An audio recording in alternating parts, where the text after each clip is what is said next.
we get through 75 pitchers or so in less than 2 hours? We're going to try. Welcome into Fantasy Baseball today on Monday, February 23rd. I am Frank Stanfield, joined by Scott White and Chris Towers. Today on the show, starting pitcher preview, part 3. We'll do the rest of ADP. Lots of groups in this one. Plus, we'll give out some deeper sleepers and breakouts later on in the show. Fun weekend. Spring training is back. There's also a bunch of snow on the ground, so I hope everyone is okay on the East Coast, Northeast, wherever you are.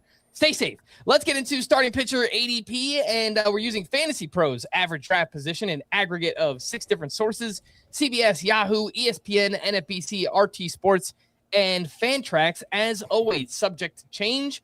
So we left off last episode with Chase Burns and Jacob Misiorowski. Worth mentioning, 2 pitchers right in this range of ADP are Pablo Lopez and Spencer Schwellenbach. Lopez needs Tommy John surgery, so do not draft him. And Schwellenbach just had surgery to remove bone spurs from his right elbow. He might return in the second half. If you have unlimited IL spots, you want to take a shot, sure, last pick, something like that. But honestly, I don't even know if he makes it back this season, so keep that in mind. First group up here, Cam Schlittler with an ADP of 127, Trey Yesavage at 128, and Zack Wheeler at 133, rounds 11 to 12 in a 12-team league. Cam Schlittler looked great down the stretch with the Yankees. He threw 8 shutout innings with 12 strikeouts against the Red Sox in the playoffs. There are some questions here about his secondary arsenal, big velocity jumps the past 2 years, and his control. Trey Yesavage. Oh, yeah. Started his season in low A. He made it all the way up to the majors and then had some huge starts in the postseason, 12 strikeouts against the Dodgers in the World Series. Similar questions to Cam Schlittler here with the control. There were lots of walks with Trey Yesavage, even while he was pitching well. And Zack Wheeler is one of the biggest wild cards in fantasy baseball this season. He has been one of the faces of this position for the past 5 years or so, but he had thoracic decompression surgery. And while it's the lesser of the 2 thoracic outlet surgeries, we just have no clue what he's going to look like when he returns. And we don't know exactly when he's going to be back. They've sounded optimistic that it won't be long after opening day, but we just don't know for sure. So, Chris, we will start with you. Do you target any of these 3? Cam Schlittler, Trey Yesavage, and Zack Wheeler? Yeah, I could be in on all 3 of these guys. I'm not saying any of the 3 are my favorite pitcher to draft necessarily, but there are things to like about all 3 of them. I think Wheeler is obviously the biggest question mark because there is a chance, I think a pretty small one, but there's a chance that Zack Wheeler comes back and is basically just himself. That surgery ends up being a bump in the road, and we end up looking back on it as a short risk to his Hall of Fame status, but he ends up getting there. I think that's possible. I think the likelier outcome is he takes a big step back from where he's been. Now, there's plenty of room for Zack Wheeler to take a big step back. The problem is, and still be a viable fantasy option, the problem is it he's 5% worse, but he's 20% of a worse bet for volume? Is it he's 20% worse as a pitcher and a 20% worse bet for volume? The problem is it's never going to be like, we can look at past thoracic outlet syndrome surgeries, although the venous version of the surgery, which is what Wheeler had, has a much smaller sample size at the major league level. Merrill Kelly did have this, and he's turned in a very, very fine second half of his career. So if you want to be optimistic about that, Merrill Kelly is certainly one way you can do that. But I just look at it and I think it's a totally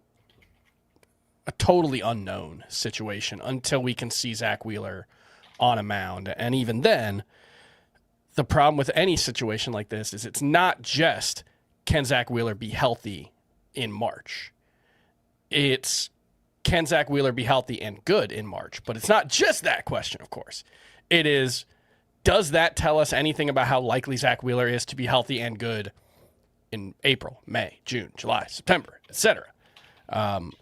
We just can't know the answer to any of those questions. So even if he gets on the mound and looks pretty good, I don't think I'm going to be inclined to push him up draft boards too much. A little bit, certainly. Like, getting some information about how he looks right now will be valuable. But I think if Zach Wheeler gets on a mound and is throwing 95, 96 and generally looking like himself, we're probably going to see him pushed into like the top 20 at SP or top 24. And I won't be able to do that. So I have him 30th, which is probably about as high as I could feel comfortable moving him if we do get good news. Scott, we spoke about this cluster here of the young starting pitchers, Cam Schlittler, Trey Yesavage, a little bit on the previous episode. It's a pocket where I like to shop for an upside starting pitcher. You know, they're going about a round after Chase Burns and Jacob Misiorowski, 2 to 3 rounds after Nolan McLean. So it kind of feels like a nice little sweet spot here to take a shot on some upside with Cam Schlittler and Trey Yesavage. Yeah, we did talk about how it's honestly just confusing given how much attention Trey Yesavage got with the Blue Jays' deep playoff run and, you know, the unorthodox over-the-top delivery. He just seemed like the sort of player who would get pushed up draft boards irrationally because of all that attention. And he hasn't been. Really, it's been Nolan McLean who's going, 40 spots ahead of Yesavage, when I think it's really close call who's going to be better. And I'd give the edge to Yesavage because he's the better strikeout pitcher. There are some walk concerns there, but when he's on, like, he's untouchable. We saw it in his debut. We saw it in his first postseason start. I'm very happy to draft Yesavage at this price, and it's shocking to me he's available. But I also don't want to overlook Cam Schlittler here. I think he gets overlooked because he's not a rookie. So there's these discussions about, which rookie pitcher is going to be best. Cam Schlittler technically used up that eligibility, so he's not part of that discussion. So somehow we have an overlooked young Yankees flamethrower here as well. His last 9 starts, 2.23 ERA, 0.99 whip, 11.2 K per 9. And that's not even counting his playoff start with 12 strikeouts and 8 shutout innings. He is absolutely worth drafting here as well. Honestly, Wheeler's the least appealing of the 3 to me at this range, given that he's likely to begin the year on the IL. He's expected to begin the year on the IL. I don't know. If he looks strong this spring, I might move Wheeler up beyond what Chris is talking about. But right now, as things stand today, not really knowing how this rehabilitation is going to play out with Wheeler, I'd shoot for either of these young guys. Mm-hmm. And worth mentioning with Cam Schlittler, he has been dealing with some mid-back inflammation throughout spring so far. And he did throw a bullpen session last Tuesday. He recovered well from it. And it sounds like he is getting closer to facing hitters. So it doesn't sound like a major injury or anything, but obviously something to note. After Zach Wheeler, we have Nick Lodolo with an ADP of 135, Michael King at 137, and Nathan Eovaldi at 140. Lodolo, the pitcher I love this season. I've talked a lot about it lately, previous episode as well. The breakout just happened, but based on his ADP, it doesn't feel like people are treating it that way. Among starters with at least 150 innings last year, Lodolo was 14th in K-minus walk rate, 17th in xFIP, 13th in Sierra, 17th in xERA, 14th in swinging strike rate. So by a lot of the metrics we look at, he just performed like a top 20 starting pitcher last year. Michael King, bit of a wild card here. He had that great 2024, but last year he dealt with a long thoracic nerve issue that affected his right shoulder strength, then a knee injury as he got ramped up too quickly. But 10 starts before getting hurt, 2.59 ERA, 102 whip, 10.4 K per 9.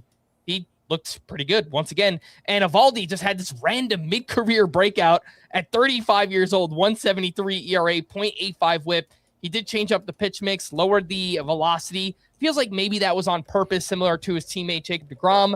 But we do have a long history of Eovaldi not being that pitcher. And he's also dealt with a lot of injuries in his career. So, Scott, very interesting group here. Do you wind up with any of these? Nathan Eovaldi, Michael King, and Nick Lodolo? I think I would say of the 3, King is the one I draft the least. Now, Eovaldi, he tends to just slide down draft boards because there's the injury risk, there's the age. I think some people just treat him like he's radioactive, which is kind of crazy considering he had a 1.73 ERA and 0.85 WHIP last year. Out of character, but he made some arsenal tweaks that also, whenever you see a pitcher make a change like that coincides with a big boost in production, at least you have an explanation for it. So yeah, you have to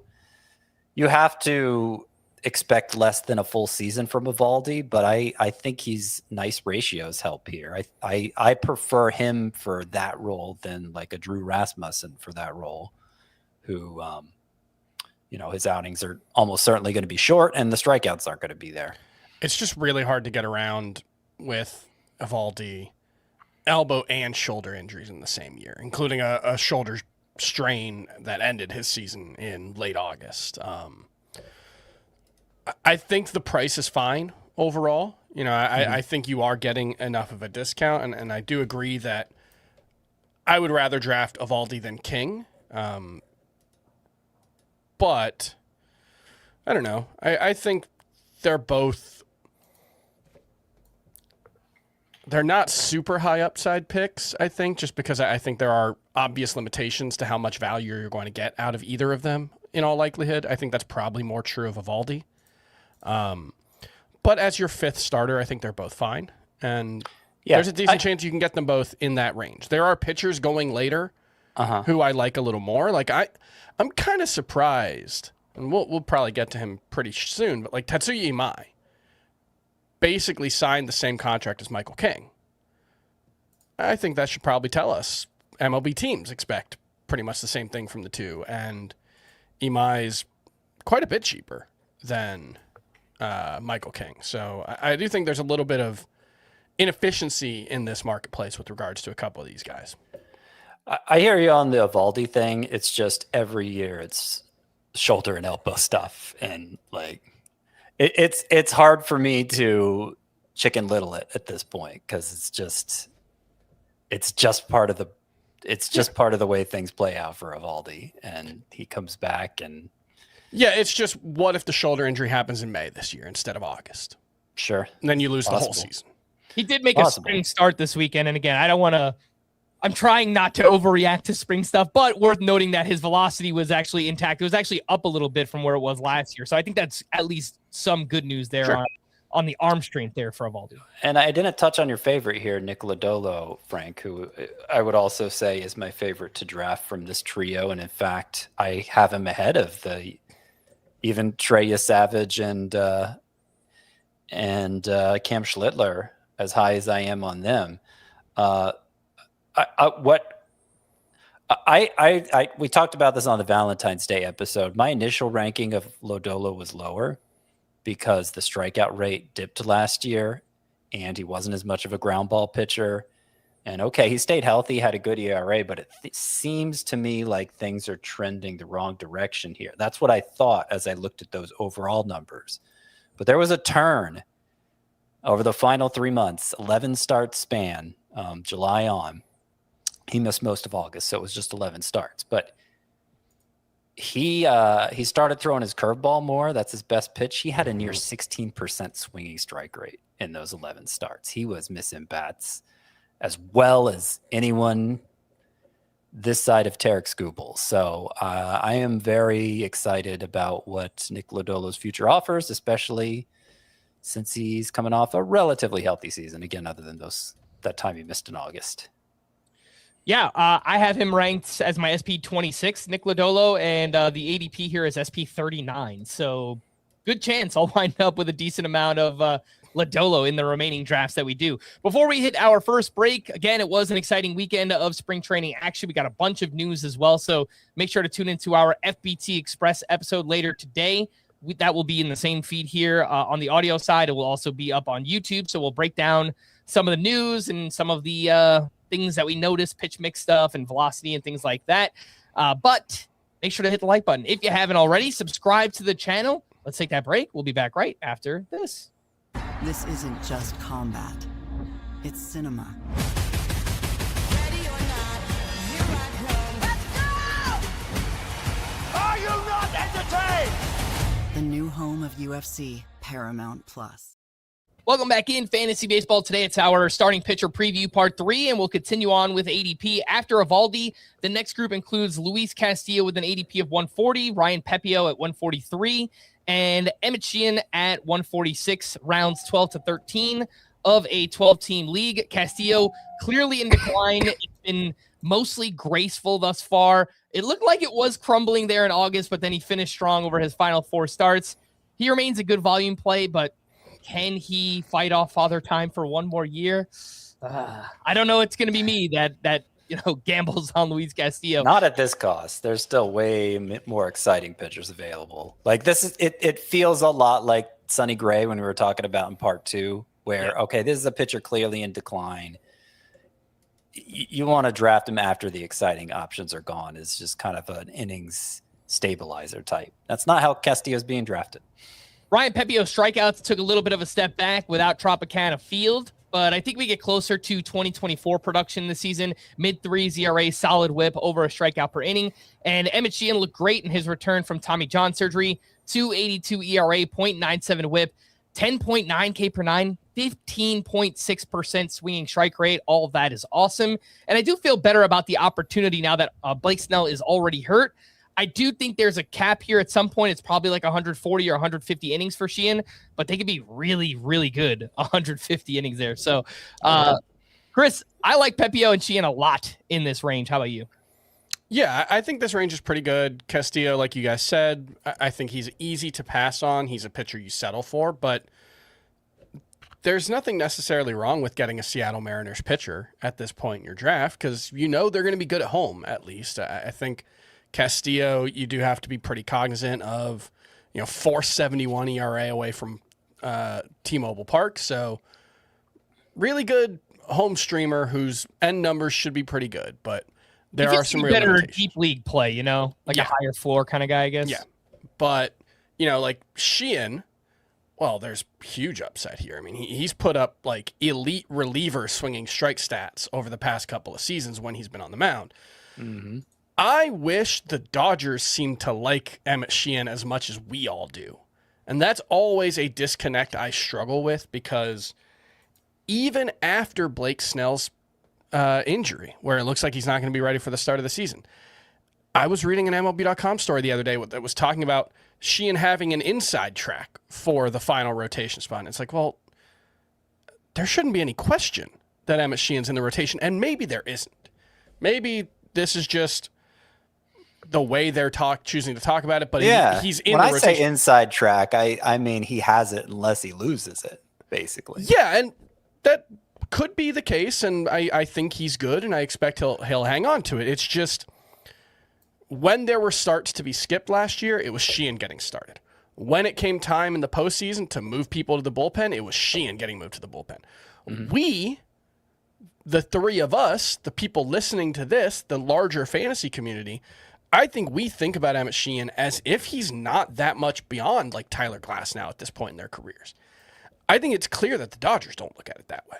And so that's the only thing I bump up against. It's not a knock on Sheehan. It's not necessarily saying that I don't think he's going to be in the rotation or that he's not good. It's just, why are the Dodgers just a little bit more skeptical about him seemingly? That's the one thing I struggle with. They don't have great rotation depth, but like Gavin Stone should be back from his, I think it was shoulder injury.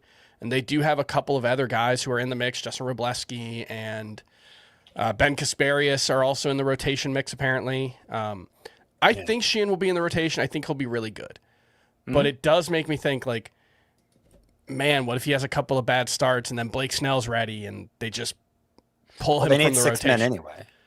Well, I think I was reading something that the way the schedule works out, they might not need a 6th starter for a couple of weeks, which is probably playing into their slow playing of Blake Snell anyway. But yeah, once the season starts, it'll be a 6-man rotation. Emmet Sheehan should be in the rotation.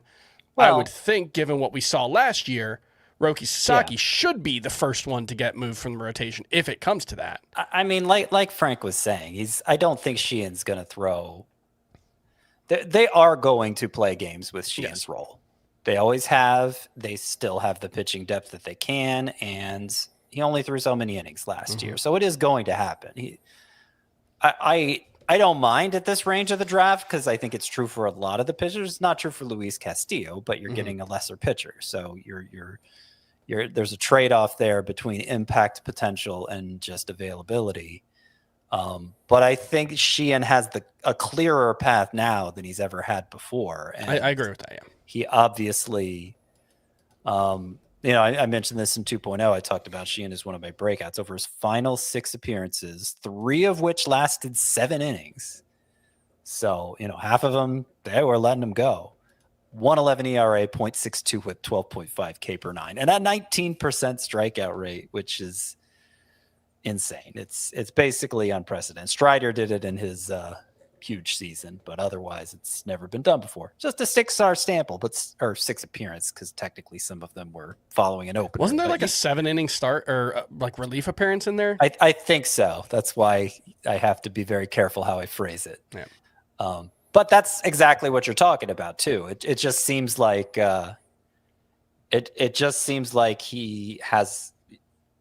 there's more certainty with him now than we've ever had before, and so that's why I'm excited. I'm not excited about Pepiot. I don't know. I just think he's pretty boring. I think he's very homer prone. He's not that much of a strikeout pitcher. He honestly, he looks a lot like Luis Castillo to me, except without the track record, the lengthy track record to give you that reassurance. So, would you like the case for Ryan Pepiot? I mean, I guess you have to make it. I know what you're going to say. I just don't find it convincing. Wow. Wow. Just skip it then. No, he's not in Tampa anymore. He's not in George M. Steinbrenner Field specifically. Yeah. So last year, Ryan Pepiot's whiff rate on his 4-seamer dropped to 25.4%. It was 31.4% in 2024. The thing about George M. Steinbrenner Field is it was a hitter's park, but specifically it wasn't Tropicana. And what I mean by that is pitchers talk a lot about, I think the best way to put it is the ball moves true at Tropicana Field. Like, these guys spend their offseason working out in like dingy warehouses throughout America that are, climate controlled and not exposed to the elements. And then they go out and in spring training and then the rest of the season. And for the most part, they're pitching outside, they're pitching in the wind, they're pitching in humidity, all this stuff. Tropicana Field is the closest venue in baseball to where pitchers are doing their pitch design and off-season workouts. The pitches move the way they're supposed to, and that specifically means that stuff tends to play up at Tropicana Field. This has been an observed phenomenon since we've been able to track pitch movement. And so fastballs get more rise, breaking balls get more break in Tropicana Field. And specifically, it seems to be a fastball change. And he went from having a really, really good, borderline elite 4-seamer in 2024 to just a pretty good one in 2025. If that 4-seamer gets back to being elite, you've got this full arsenal where, nothing outside of the 4-seamer really pops, but everything's pretty good. I think the skill set here is very similar to Cam Schlittler, except I think he's got a better home park. So I think Ryan Pepiot is actually a pretty good bet to take a step forward. I would say 3.50 ERA or better is my expectation, and I think there are some outcomes here where he's like a low 3s, high 2s guy. The reason I don't care that much about him leaving the Trop is, we have 2024. Yeah. I'm not that impressed by what he did in 2024 either. Almost 10K per 9. Yeah, I mean, it's pretty good. Okay, it was 0.8 of a K per 9 rate better. That's within the range of outcomes. Fine, but I could be lower than that. And 2, could be higher. He was much better at home last year in that environment that's supposed to kill him. Well, no, but I don't think it's like it's supposed to kill him, because you still have to take into account like the psychological effects of playing at home, which are a real measurable effect. But also, like, what were the matchups away from home versus on the road? Like, Brandon Lau didn't benefit that much from Steinbrenner Field last season. If you look at the home road splits, I don't think anybody thinks Steinbrenner Field was a bad place for Brandon Lau to hit last Okay. year. I think home road splits, even when his there is road ERA was like 4.40. yeah. Last year. Mm-hmm. Right, but he's not playing half his games on the it's not like he's taking away from Steinbrenner Field and he's playing in a good environment for his home games. But is he a good enough pitcher? That's the argument I'm making. Yes. I think so too. Yeah. So Chris, I don't see the stats for it. Chris and I, we are the Pep Boys. Scott, you're in the outside looking in. Next trio up here, Gavin Williams, ADP of 146, MacKenzie Gore at 150, and Trevor Rogers at 154. Round 13 of a 12-team league here. Worth mentioning that the Fantasy Pros ADP for MacKenzie Gore is much higher than his NFBC ADP, which in February is 182. So it's about 30 picks higher. So keep that in mind depending on where you're drafting. Gavin Williams is an interesting one here. He performed well, but seemed like he got lucky in the first half, then actually made a tweak to his pitch mix in the second half and got legitimately better. The walks, I think, are still kind of scary. Gore got that change of scenery that we were looking for with the trade to the Rangers. We know that he has the stuff. Now it's a much better pitching environment. We have questions. Can he throw enough strikes? Can he avoid these second half meltdowns, which we've regularly seen from MacKenzie Gore? And Trevor Rogers was a league winner in the second half last year. Velocity was up. He changed the pitch mix. He threw a lot more strikes. He looked strong in his spring training debut this weekend as well. Really just, again, focusing on velocity and things like that. Trevor Rogers held the velocity in his only 2 innings this weekend, but that's something we want to see coming off the great season that he just had. So very interesting group here. Tons of upside. Scott, how do you rank these three? Gavin Williams, MacKenzie Gore, and Trevor Rogers. I rank them Trevor Rogers, much higher than consensus. Gavin Williams, much higher than consensus. And then MacKenzie Gore, about in line with consensus. So I am going to have a lot of Rogers. I talked about him when we did sleepers and in the part 2 of the pitcher preview. Just totally being dismissed as good as he was last year. I don't think he's as good as he was either, but to drop him all the way here to around 45, it's an over adjustment. And I have more to say about it in 2.0 or in part 2. You can hear about it there. And then the other one, Gavin Williams. Yeah, I guess I talked about him in breakouts when we did part 2 of the pitcher preview too. My biggest thing I could point to there for him is that so obviously the ERA was low, but it was a high whip if you strikeout rate for the season. So I think that's why there's a lot of skepticism surrounding Gavin Williams, but he really turned it on in the second half. 2.18 ERA, 105 whip, 10K per 9, even better over numbers over his last 5 starts were ridiculous. But what I like even more than those surface level numbers in the second half, strike rate went from 61% to 66%, which is basically opposite ends of the spectrum. Swinging strike rate went from 11% to 14%, which is also a big leap.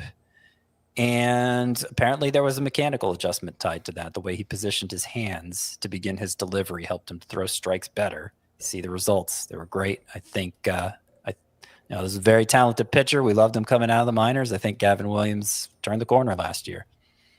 Chris, do you think MacKenzie Gore is worth a pick in this 150-ish range of ADP? Again, it is higher than what we're seeing over at the NFBC in February. I will take any discount I can get on MacKenzie Gore because I do really like it. I'll take any discount I can get on a guy with 4 pitches with a whiff rate of at least 35%, which basically nobody else is doing. He was above average in whiff rate on all 5 of the pitches that he threw. That is extremely rare stuff. Yes, I'm aware that the ERA has never been good and the whip has almost always been terrible and that he has not actually been a particularly good pitcher. I think the Nationals are an organization that has been well behind the times when it comes to development and maximizing their pitchers. I don't know if the Rangers are a great pitching development organization. They've certainly had some successes, but they've mostly been like mid-career successes. The young guys haven't really taken off, but I just kind of think MacKenzie Gore is going to benefit from, one, Nationals defense was awful. Rangers should be at least decent. Two, park upgrade. And three, just a different set of voices. You know, regardless of whether the Rangers are a great pitching development organization, Mike Maddox isn't there, new pitching coach. You know, there are some unknowns there, but I will bet on this kind of talent when the price is cheap. And whether it's at the NFBC where it's cheaper or at Fantasy Pros, I think MacKenzie Gore's price is fine to take a flyer on, because I think the upside is higher than it is for Trevor Rogers or Gavin Williams. I'm not saying I'm drafting him ahead of those guys. I think in Rogers' case especially, I just kind of don't understand. Everybody's way too skeptical. It feels very similar to Geraldo Perdomo. Maybe everyone will be right about that skepticism, but this feels like a top 40 pitcher to me coming off the season he had. So I think I have MacKenzie Gore ranked behind certainly Rogers, and I think Gavin Williams. Yeah, Gavin Williams is 42, Rogers is 40, MacKenzie Gore is 46 for me. But I think I like all of these guys more than their ADP right now. And I have Rogers 27. Oh, that was with me moving Trevor Rogers down. Yeah, just because I was like, he's gonna be my top pitcher for like 6 rounds if I don't. Yeah, I may get to that point. I haven't yet in drafts. There's always been somebody there who thinks as favorably of Trevor Rogers as I do, which I know the averages speak for themselves, but obviously your draft is only going to go one way, you listener out there, and it may not follow ADP exactly. I mean, Trevor Rogers had a sub-2 ERA in 18 starts last year, so there's plenty of reason somebody might be attracted to him. But, you know, skepticism prevails clearly by the ADP. The one thing I do want to say, I'm not as excited about Gavin Williams as Scott is, and a big part of it is just, Gavin Williams over his last 5 starts or over his last 11 starts or whatever sample size, it's just, he's kind of a different guy every time he goes out on the mound. Like, it's different pitch mixes every time. Sometimes he has a cutter, sometimes he doesn't, sometimes he uses that like harder slider, sometimes it's just like, for a guy whose fastball should be as good as it is with how much velocity and extension he has, it's just, man, maybe that mechanical adjustment you mentioned, Scott, can help him solve it, but it just, he feels like such a question mark to me, and I don't really buy it. Last year was his first year with even 100 innings, so he's very much in the formative phase of his career still. After Trevor Rogers, we have Robbie Ray with an ADP of 156, Sandy Alcantara at 157, and Bubba Chandler at 161. Robbie Ray's first full season back was a successful one. He changed his pitch mix, added a changeup. He used his curveball more. He did fade down the stretch, but I think it's reasonable that he ran out of steam. He only threw 30 innings the year prior, so 3 1/3 the year before that too. Yeah, I mean, it seems like a pretty fair explanation, I guess, for Robbie Ray, who was really good in the first half. Sandy's first year back from TJ, mostly bad, really struggled with his control, but something clicked for him over his final 8 starts, looked a lot more like the pitcher he was before. 268 ERA, 0.86 whip, 8.7 K per 9, 50% ground ball rate during that time. And then Pirates prospect Bubba Chandler, it was a weird year for him. He got off to a great start in the minors. We all thought he was getting called up in May or June. Didn't happen. And then he really started to struggle in the minors. Was that mental? You know, he dealt with a lot of walks and bad control and things like that. He finally got called up late in the season and looked really impressive. And here we are now with Bubba Chandler with an ADP of 160. So, Chris, this is an interesting mix of veterans. We have a prospect mix in here. Do you target anyone from this group? Bubba Chandler, Sandy Alcantara, and Robbie Ray. Yeah, I probably need to move Sandy Alcantara down, because he's a top 25 starting pitcher for me, and he's not for anyone else. So I could see it more in a points league. Roto, maybe not as much, but yeah. Yeah, I mean, even in a Roto league, I mostly just look at Sandy and say, even before the Cy Young breakout in 2022, this was a guy we all liked, you know, as a high floor SP2 kind of guy. He had a bad 2023, but I think it was mostly just a bad start. If I'm remembering correctly, he was really good in the second half. And the same story in 2025, and the key factor there is he got hurt in 2023, was pitching through an elbow injury, missed all of 2024, struggled with his command when he came back. The stuff was there, and then the command was great in the second half, and he puts up like a 3.13 ERA in the second half. I think Sandy Alcantara... 3.33.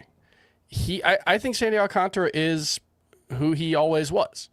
I don't think 2023 or 2022 was ever real, the 2.28 ERA. I think that goes without saying. But I think he's a low 2s ERA guy with huge volume that helps him make up for iffy strikeout rates. I think you've still got a pretty good chance at like 180 or so strikeouts for Sandy Alcantara. And I just think, give me the 200 solid innings. I really don't think the downside for Sandy Alcantara is that low. It was, I mean, with the 3.33 ERA in the second half, it was 7.6 K per 9.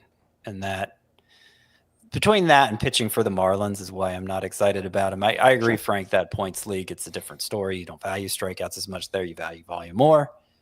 And so I'm quite a bit lower on Alcantara than Chris, and even than the consent. I guess I'm about in line with consensus on Alcantara. I'm 48th. Who else were we talking about here? Oh, Robbie Ray. I'm not willing to make those kinds of excuses for a 34-year-old, Frank. I need excuses to draft a 34-year-old, not to dismiss his horrible second half where he was unusable and his numbers. He was unusable. The outings were short. They were ugly. The walks were way up. The strikeouts were way down. I'm worried this is the end of the road for Robbie Ray. I don't think it's crazy to draft him here, but I do think there's true bottom out potential for a pitcher who's been has a lot of mileage on his arm and has been injured a lot over the years. So I'm avoiding Robbie Ray. And Chandler, I love Bubba Chandler. I think you mentioned, was it mental? We have quotes from him saying, yeah, it bothered him. It bothered him that he wasn't called up. Of course, early in the year. And so I do think it took a mental toll. And like the clearest expression of this is as soon as he got called up, the control problems went away. He walked just 4 in 31 and a third innings, which is about as good of a walk rate as you'll see. Tiny sample, obviously, but he looked every bit as advertised to Chandler. I think he's the top pitching prospect in baseball. To get him this far after all the other rookie pitchers, I think is a steal. I would agree with that. Robbie Ray, by the way, I don't ever draft him, but I guess I'll make the case for him once again. You said you needed a reason to draft a 34-year-old. His first 26 starts last year, 2.85 ERA, 1.11 WHIP, over a strikeout per inning. It's pretty good. I mean, it really was just those final 6 starts. It started out great, and then it wasn't. And it's like, well, he's 34. Do I really want to just say, yeah, he was tired, it'll be fine this time, when I'm giving up Bubba Chandler to do that? No, I don't want to do that. Yeah, I wouldn't pick Robbie Ray over Bubba Chandler, but I think... Me neither, by the way. I'll just take the whole sample. Like, I don't see any reason to really look at it and say, he's really the last 12 starts. I just think we take the whole sample size. He wasn't as good as he was in the first half. He won't be as bad as he was in the second half. I think it's you look at the overall, it's 3.60 ERA with peripherals to match. That's basically what I expect for Robbie Ray. I'm not excusing. Be right. In fact, you will most likely be right. But I'm looking out for landmines, and I think there's a possible one here, just based on the way things ended for Robbie Ray. Yeah, I think there's some risk, sure. With Bubba Chandler, I just wanted to mention that, yes, the walk rate in a small sample in the majors was awesome down the stretch for him, but it also was 4.8 walks per 9 in the minors last season. It was 3.1 the year before that, and it was up over 4 walks per 9 back in 2023. So Bubba Chandler, much like Trey Yesavage, much like Cam Schlittler, much like Noah McLean, we have questions about his control and could be a bad whip pitcher. So just keep that in mind if you're drafting multiple of these options here.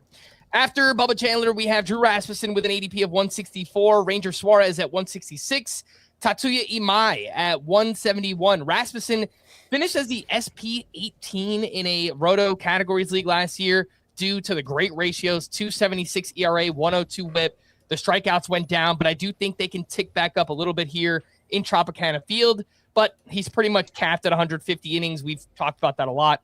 Much better in a categories league than in a points league for Drew Rasmussen. Ranger Suarez signed a 5-year deal with the Red Sox this offseason. He has been really good over the past 2 years. 3.33 ERA, whip a little bit higher, 121, but 8.7 K per nine, lots of ground balls. He's dealt with some back injuries. I think he's probably somewhere in the 150 to 160 inning range, but I think those could be really good innings for Suarez. And Tatsuya Imai came over from Japan. He signed a 3-year, $54 million deal that includes opt-outs with the Astros. Many expected him to get a much bigger contract than that. He has this Joe Ryan-esque fastball, a unique slider that has arm side movement here, but big questions about the control here with Tatsuya Imai. So, Scott, I will start with you here. Do you wind up with anybody in this group, Rasmussen, Ranger Suarez, Tatsuya Imai? Rasmussen and Suarez make sense in the right build. I think you pretty much know what you're getting with them. They're more floor plays than upside, but I think they're fine at their cost. Imai, I'm pretty excited about. He was the hardest throwing pitcher in Japan last year as a lefty, and he has a fun arsenal, led by a splitter, but also a reverse breaking slider, which doesn't, because of that unusual break, it doesn't rate very well on the stuff models, but it was effective. So, there is a little bit of a concern here that, once the league becomes familiar with Imai's arsenal, maybe it won't be as effective, but as good as he was in Japan and as interesting as this arsenal is, like you certainly see the swing and miss potential in the arsenal. I think with Imai, the weirdness is a plus, at least at first, because I think the stuff here. I like weirdness for a pitcher in general. I think the stuff here is better than Shota Imanaga's, and we saw Shota Imanaga have a really, really good rookie season while being just a weird pitcher. There weren't a lot of lefties throwing from the angle he does with the arsenal he does. There aren't going to be many righties who throw like Tatsuya Imai. He's getting positive reviews so far in camp from the hitters who have faced him. It's going to be an awkward at-bat, I think, for a lot of guys. There's some concern that the fact that he doesn't have anything that consistently breaks toward his glove hand could cause some reverse platoon splits, but I don't know. I think the Astros are smart enough to get the most out of him. I'm surprised Imai is not more pricey in drafts. It kind of feels like, he got less money than expected. Mm-hmm. Yeah. That's what I was trying to explain. I feel like the stuff models that so many organizations use kind of did him dirty. Yeah. But, he's still got 3 years, 70 million? Like it was about half of what 54 million. There are escalators within the deal and ways you can make more money. So it's I don't know. I think being skeptical is fine, but he had a sub-2 ERA last season. Yes, that doesn't mean the same thing in Japan as it does in the United States, but he was still one of the better pitchers in the league. I think the strikeouts will be good. It's a good team. I think Tatsuya Imai is a very, very good target in this range. You did mention the control, Frank, and it was a big problem earlier in his career in Japan. 2.5 walks per 9 last year. It was a big improvement, but that doesn't mean it won't stick. And so I'm not counting that as a major mark against Imai, though it's certainly possible that any time you're changing environments, changing the way the ball feels. Literally a different baseball. Yeah. It's possible that could happen, but I don't consider it a fundamental characteristic of Imai that he can't throw strikes. Yeah, and I had Yaku Cosmopolitan come on the podcast in November to talk about a lot of these players coming over from Japan, and he kind of likened Imai to a younger, more durable version of Kodai Senga. Yeah, and when Senga came over, he was really good that first season. Now he hasn't been able to stay healthy, but he kind of likened it to a similar type pitcher there with Tatsuya Imai. Let's take our final break. When we return back into pitcher ADP, then we'll get to some late round sleepers and breakouts right after this. When you need your sports news all the time, We've got breaking news to bring to you. CBS Sports HQ gives you a snapshot of all the sports that matter to you. When you need your sports in a snap, find it on CBS Sports HQ, streaming free anywhere you are. Welcome back in Fantasy Baseball. Today it's our starting pitcher preview part 3, and we are back into ADP from Fantasy Pros. We left off with Tatsuya Imai. Next trio includes Shota Imanaga with an ADP of 174, Tanner Bibee at 178, and Carlos Rodon at 187. Rounds 15 and 16 in a 12-team league. Imanaga took a step back from 2024. His fastball velocity and whiffs were down. He gave up a lot of hard contact, a lot of barrels, which led to more home runs. But he also missed nearly 2 months with a hamstring injury, and I wonder if that could have affected his season there. I think he should still be really good for whip. Tanner Bibee also took a step back. He threw his sinker more, which led to a lot less strikeouts, a lot less whiffs, more ground balls. He did finish strong, went back to throwing his cutter more in September.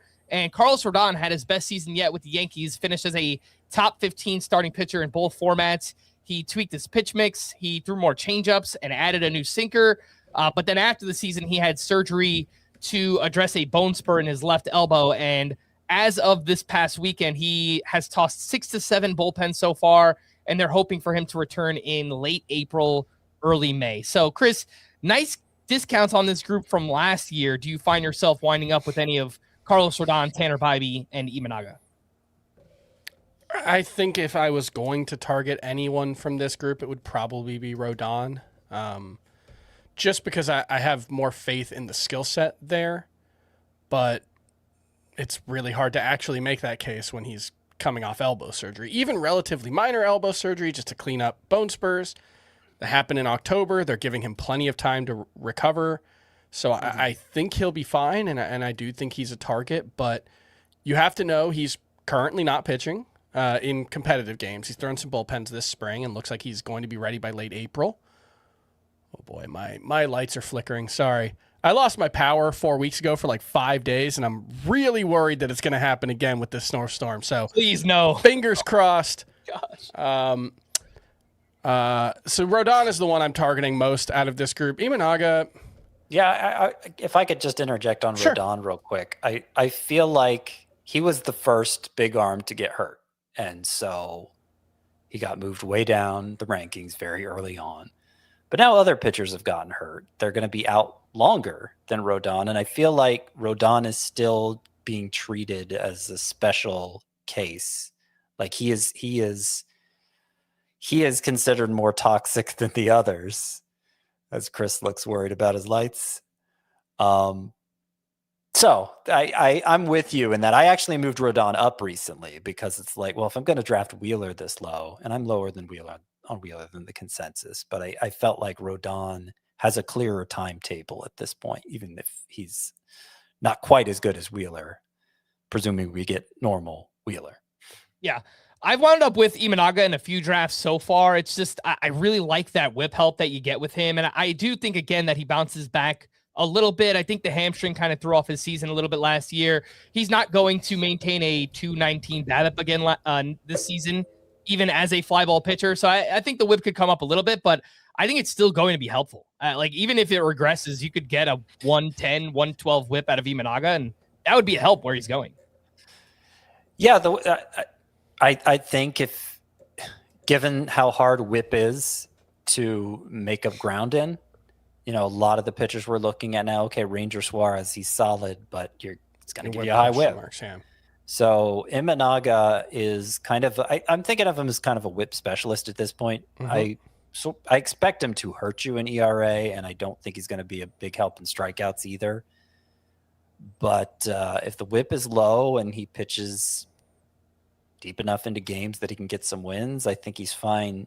You're fine taking him here. I think we have crossed into a part of the starting pitcher rankings where, apart from a few exceptions, I think they're just underrated. Some underrated pitchers. Apart from them, I think we're in a range of the pitcher rankings where everybody's has clear flaws. Yes, like it's harder to get excited to draft these pitchers. But they're going to get drafted, and you just got to look at what they do well and see if it's a good fit for your team. Imanaga, if you need help with whip, I think he's a good choice. After Rodon, the next three we have here, Andrew Abbott with an ADP of 189, Cade Horton at 191, and Shane Bieber at 192. Abbott, a very polarizing pitcher. Lots of discussion about him on Twitter recently. Last year, a 287 ERA, 115 whip, but the underlying numbers just do not agree. He might be an outlier based on his crossfire delivery and the deception that he has there. Cade Horton had an awesome rookie year, a 103 ERA in the second half. Does look like he's due for some regression, but he was a big name prospect. He has a great defense behind him. Seems like a fair price. Like, people really aren't buying in too hard based on the surface level stats.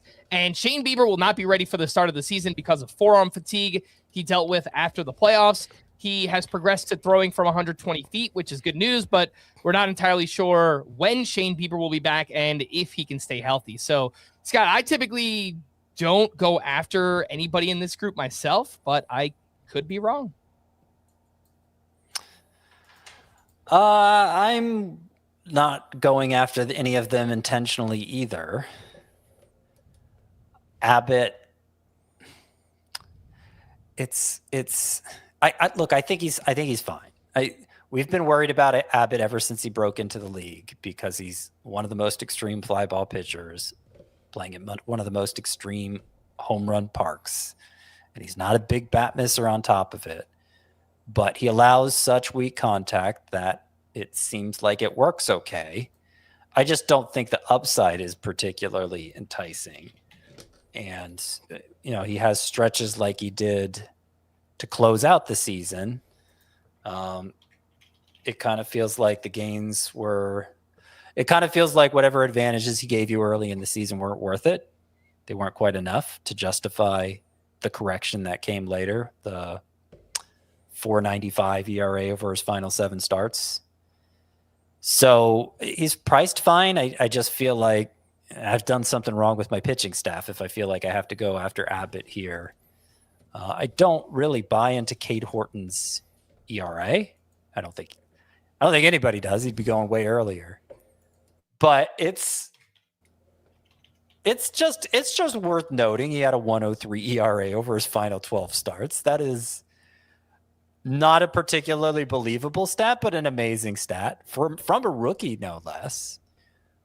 I wish there were a higher strikeout rate than 7.9 K per 9 during that stretch, and that's the main reason for all the skepticism with Horton. But he was a top prospect for a long time coming up, and so I would rather target him than Abbott just in case there's another step coming here at his age. But again, it's not something I'm doing deliberately. And then Bieber, I'm pretty much out on Bieber. I'd have to get him at a steep discount, I think, to take him.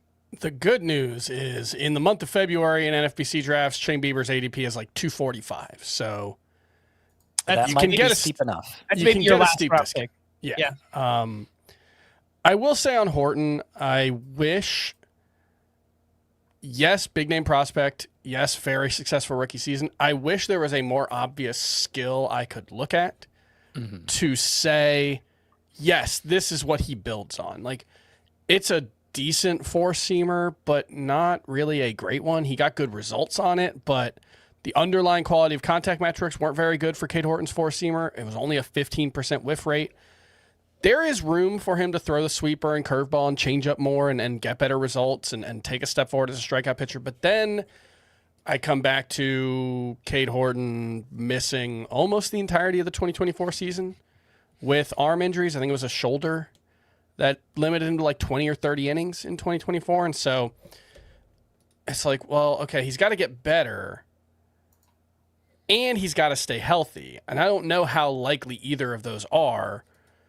I think the price is fine, but I can't say Cade Horton's a big target for me. And then I think Bieber is now priced appropriately after falling significantly because missing the entire season with Tommy John surgery, having multiple setbacks along the way with his Tommy John surgery. If you remember, he was supposed to come back in like May, and he starts his rehab assignment and then shuts it down in May, and then comes back, and the rehab assignment ends up taking a lot longer than expected for him to actually get on the mound. You know, we thought he got traded to Toronto. It's like, okay, they're going to put him in the rotation. I think he made 3 or 4 more starts after that in the minors. So he was able, after a full year and a half away, to get through, 7 starts before his forearm started hurting him again. We have this whole offseason, the forearm's still an issue. That feels like a lot of red flags for a guy who is good, but didn't exactly have a ton of stuff to lose and still be good. So I think Bieber's price is fine, but I have a hard time getting excited about him. Yeah, I do think there is some untapped upside with Cade Horton for the reasons you mentioned, Chris. Just those secondary pitches look really good. His sweeper had a 38% whiff rate. His changeup, 48% whiff rate, but he threw his fastball 50% of the time. So I think he needs to trade that off a little bit less fastball and mix in some of those secondary pitches. Then I think we could get more strikeouts from Cade Horton. But as is, I'm not as intrigued unless he makes a pitch mix tweak here. Let's keep moving here. After Shane Bieber, we have Gerrit Cole with an ADP of 194, Jack Flaherty at 195, and Chris Bubich also at 195. This is round 17 of a 12-team league. Gerrit Cole is returning from elbow reconstruction. He had Tommy John surgery with an internal brace. He faced hitters for the first time this weekend and touched 97 miles per hour with his fastball. All reports from that session seem like they were positive, but he's still a 35-year-old pitcher coming back. The hope is he'll return at some point in May or June. Jack Flaherty took a big step back from 2024. I know the underlying numbers look tempting, but he is just such a volatile pitcher. It's bad control, gives up a lot of barrels. His swinging strike rate took a big step back as well. We spoke about Bubich at the end of the previous podcast. Yes, he's coming back from a rotator cuff strain, but he was so good when he pitched last season. There is risk, but at this price, I mean, you could get SP2 production from Chris Bubich, although Scott does not believe this is his actual ADP. I have yet to see it. I go into every draft thinking, Chris Bubich, he's going to be my number 6 pitcher easily. And then he goes about 80 spots ahead of ADP. It's like, okay. I mean, that's closer to where I rank him, but obviously that's not where he's going in drafts. And he's actually exactly who I was thinking of when I said, we've crossed into a range of the starting pitchers where everybody's pretty flawed, with a few exceptions that I think are underdrafted. Bubich was the main exception. I mean, I think Bubich is pretty flawed. We have no track record of him staying healthy. That's a big flaw, but that is an overcomable flaw. There were flaws, in earlier stretches of the pitcher rankings too. It's just, I see the potential for them to be huge. Most of the pitchers at this point, I don't see that potential. I don't, we all have our doubts. Cade Horton can even be huge, but Chris Bubich, I think he can be huge. Yeah, I think he's an awesome number 3 starter when he's healthy. And it's just a question of how often he'll be healthy. Yeah. I mean, again, the risk here to me is worth the reward. 14.4 fantasy points per game last season for Chris Bubich. That was better than Logan Gilbert, Joe Ryan, Framber Valdez. So he was awesome. He's got a 4-pitch mix. He's got a deceptive fastball, great extension, 27% whiff rate on that fastball, which ranked in the 89th percentile. He's legitimately good. It's just how many innings, how many starts are we going to get from Chris Bubich? Chris, do you have any interest in Gerrit Cole here coming back from the TJ with the internal brace, or a potential Jack Flaherty bounce back? I mean, Gerrit Cole, obviously. If he looks like himself, and it sounds like we're going to see him in some Grapefruit League action, which, once you start to do the math on that, it's like, well, if he's pitching Grapefruit League games, okay, he'll start on the season on the IL, but figure he'll start his rehab assignment pretty soon after that. I don't think they want him just shut down from pitching in games. And once a rehab assignment starts, you can get an extension, but generally speaking, it's 30 days before you're in the majors. So if Cole opens the season on a rehab assignment, there's an off chance he's ready to go at the end of April, potentially, if that timetable works out. That's aggressive, but maybe not impossible. And with veterans, you have to have concerns about the stuff and the command, and we'll get some answers to that if we see him in spring. And if the stuff is there, then it's just, how long does it take for him to figure it out? Spencer Strider didn't all season. Sandy Alcantara did. Shane Bieber, as soon as he was on the mound, he was awesome. So there are examples of guys coming back from Tommy John surgery without the adjustment period, but obviously the timetable is different there. But I think Garrett Cole, I'm pleasantly surprised that his ADP is close to 200. I think it should be, because he was arguably the number one pitcher in fantasy before he got hurt. I don't think that's a realistic outcome, but if you get 4.5 months of a top 25 starting pitcher, that's a huge win at this price. And I don't think that's the ceiling for Garrett Cole in either workload or performance. So I think he should be a target around 180, and starting around 180, depending on what your pitching staff looks like, you can start to look at Garrett Cole. And that price is going to get higher if we see him this spring and he looks good. But I generally kind of out on Flaherty. It would require him to fall a little more, but I definitely think there's some upside with Jack Flaherty to get a mid-threes ERA and a ton of strikeouts out of him. I think that's well within the range of outcomes. So I like all three of these guys a decent-ish amount. Garrett Cole, by the way, I mentioned his ADP on Fantasy Pros is 194. Over at the NFBC in the month of February, it's 279. Now, with the NFBC, there are no IL spots, so that's probably why it's lower there. But if you draft over at the NFBC, you can get Garrett Cole for much cheaper than this. So keep that in mind. After Chris Bubich, we have Matthew Boyd with an ADP of 196, Edward Cabrera at 198, and Aaron Nola at 199. Matthew Boyd had a great first season with the Cubs. He finished as a top 24 starting pitcher in both roto and head-to-head points per game. Yes, the strikeouts came down, but it was great control, and he has a great defense behind him there in Chicago. Edward Cabrera traded to the Cubs as well, his teammates now with Matthew Boyd, and he finally put it together last year. 3.53 ERA, 123 WHIP, nearly 10K per nine. Got those walks down. He gets ground balls. Also has an extensive injury history.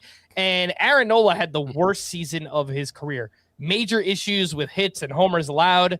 He missed 3 months with a sprained ankle, but you know what it is. Even year Aaron Nola, baby. Here we go. For whatever reason, he has alternated some really bad seasons with really good ones. Now he's 32 years old. I don't know how likely it is that he's going to bounce back, but Scott, we have seen these wild fluctuations in Aaron Nola performance from year to year. So can you talk yourself into the old man around pick 200? We've talked ourselves into Aaron Nola so many times over the years, often in the face of massive criticism. I think I'm out. I think we saw the wheels come off. The velocity's been trending the wrong direction. It went down all the more last year. And I just, with all the exciting pitchers, now I can't even consider Aaron Nola a boring but safe pitcher, And I don't think the excitement level measures up to some of the others we were just talking about, like Chris Bubich, for instance. So I'm with the consensus in that he needs to be drafted this low. I'd be more willing to take a chance in a points league where you like the volume he provides. ERA, WHIP, if they're bad, it doesn't kill you in that format. But I would say things aren't going well if I end up drafting Aaron Nola in a categories league. That's my take on him. And I guess he's the most interesting. Like, Matthew Boyd is a lot like Andrew Abbott in my mind. Relatively soft throwing lefty who's in the strike zone, gives up a lot of weak contact in the air. And it went really well for both of them early last year. Not so well in the end. In the long run, I think the ERA, the WHIP it's going to be fine. It's not really anything you need to target deliberately in your draft. But if you're just looking to fill out your pitching staff without wrecking your ratios at this stage of the draft, I would go for Boyd over somebody like Nola, who feels a lot riskier. Cabrera's the upside play, and I know Edward Cabrera, there was a lot of excitement when he got traded to the Cubs in like general baseball media. I saw headlines saying Cubs land ace Edward Cabrera or something like that. And it's who in the world considers Edward Cabrera an ace? And so I thought we were going to have to talk him down in fantasy just because there seemed to be so much enthusiasm for him. But the cost here is reasonable. It's reasonable. So I can't, I can make a bust case for Edward Cabrera. Prior to last year, his ERA, where's the number I have? It was consistently over 4. And the outings tended to be short. He would have these dominant stretches with a lot of strikeouts, and the stuff is good, but then he would always give it all back and then some. He was the ultimate Charizard, I like to call him, because just as likely to burn you as your opponent, as Ash Ketchum can attest. Now, some will tell you that the fix was that he began fading his four-seamer for a sinker that he was able to control better, and that kind of brought the secondary stuff. It helped to maximize it, had him throwing more strikes. And that's a perfectly valid explanation for what happened to Edward Cabrera last year. Does that mean it's how he's going to permanently be going forward?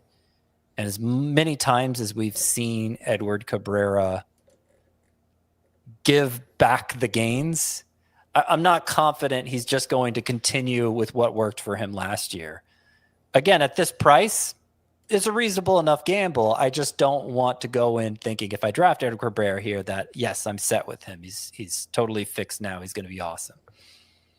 One thing I'll point out with just all Cubs pitchers, they have a fantastic defense behind them. So there is a chance that they could just outperform their peripheral numbers because they're just having a lot more luck on balls in play. So keep that in mind with, some of these guys on the Cubs pitching staff who don't really get the whiffs, like the Matthew Boyds and Imanagas and whoever else we've talked about to this point, that they might be able to outperform that because of that reason. Chris, anything here on this group before we move on?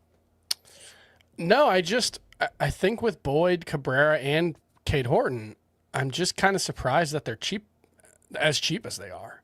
I expected all three of those guys to be in the bust discussion for me, and it ends up being that, no, we all kind of agree. It's this thing where, in season, when a player has a low ERA and high peripherals, everyone kind of twists themselves into knots to come up with reasons why. Well, yeah, but it's real. This one's real. We know that FIP is more predictive than ERA, but this time it won't be. And that happens a lot. And I feel like I get yelled at a lot because then the offseason comes and everybody kind of sobers up. And it's like, yeah, the ERA was great, but the peripherals weren't great. The FIP was high. The Sierra was high. Whichever stat you want to choose. And we kind of are all more willing to keep in context when it comes to those overperformances after the season. And so, in September of last year, if you said Cade Horton wasn't an absolute ace, you'd get destroyed in the comments. And now it's like, yeah, he's like the 50th best pitcher in baseball. It's fine. Who cares? And it's like, okay, cool. Then I guess we all agree. I think the distinction there is that the people responding to you in September are ones who they are enjoying Horton in the moment. Like he is leading them to success. But then in the off season, those same people are just kind of following the lead of the analysts, the rankings, among analysts, the ADP that they're seeing online. I think even among analysts in season, it's harder to say ERA's fake, FIP is more predictive or whatever. Even though we know that's true, I think it's harder to actually say that because then if the guy keeps having good starts, you look dumb. You think it might just be like hunting? I don't know if that's a term. But No. Fishing for likes? No. I think it's genuinely difficult in the moment to remind yourself that ERA is less predictive than FIP because ERA is the one that matters. Like ERA is the one that specifically impacts your fantasy team. So if you get 15 starts in a row of a great ERA of a pitcher, I think it's very natural for people to try to come up. There's motivated reasoning to come up with, and this is not just for people listening. This is for analysts to come up with like, yeah, but the Cubs defense is really good. Or, yeah, but there must be something that the ERA estimators are missing. And this is always true. This is not just a Cubs guys or whatever. I think this has just always been true, that it's easier it is easier to write something off as unsustainable once the season ends and you're not in the thick of it. I think that's what happens. I will say, it's a lot easier to get likes when you're celebrating a player who's performing well than when you're dumping on a player who's performing well. There's some truth to what I'm saying. The attention economy rewards outlandish statements either way. I think that there are plenty of contrarians in the fantasy baseball world who are getting engagement.